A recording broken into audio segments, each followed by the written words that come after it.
नमस्कार मंडळी, बघू शकता केवढं मोठं नारळाचं झाड आहे आणि खूप नारळ आली आहे. खूप उंच असं नारळाचं झाड झालं आहे. बघू शकता नारळ किती आहेत, खूप आहेत, ते मोजताही येणार नाही इतके नारळ आहेत. खूप उंच असं झाड झालेलं आहे. किती छान निसर्गाची देणगी नारळात पाणी, आणि किती मोठं आहे बघा ते,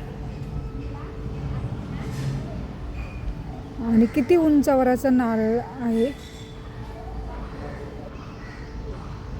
इकडे हे रामफळाचं झाड आहे.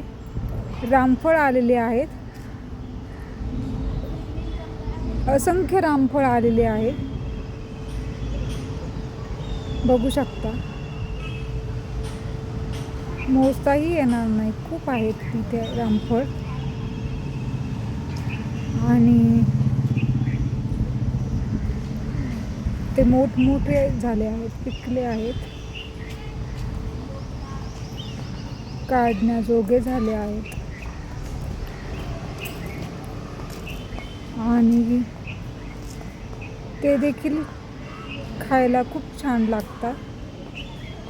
रामफळाचं झाड आहे हे.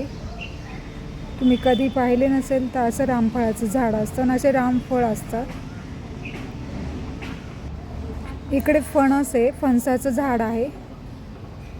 खूप फणसं आलेली आहे बघा.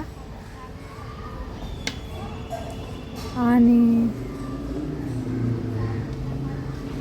मोजता येणार नाही असेच आहेत, खूप आहे फणस, वरपर्यंत आहेत. बघू शकता, सगळ्या बाजूने फणस आलेले आहेत. बघू शकता किती आलेत. वर पण भरपूर आहेत फणस. बघा, खूप मोठे मोठे झाले आहेत आणि भरपूर आले. इथे कैऱ्या, आंब्याचं झाड आहे, कैऱ्या आल्या आहेत.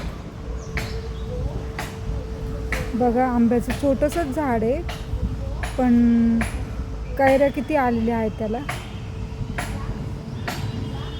बघू शकता. आणि किती फळं आहेत खाण्यासारखे आवडीने. कैऱ्या तर सगळ्यांच्याच आवडीच्या आहेत आणि भरपूर असे कैऱ्या आलेल्या आहेत. ह्या एक नारळाच्या झाडाला खूप नारळ आले आहेत. बघू शकता, उंच उंच असे आलेले आहेत. आणि हा निसर्ग सौंदर्य, आभाळ, किती सुंदर वाटते. तुम्हाला आवडला असेल व्हिडिओ तर लाईक करा, शेअर करा, सबस्क्राईब करा.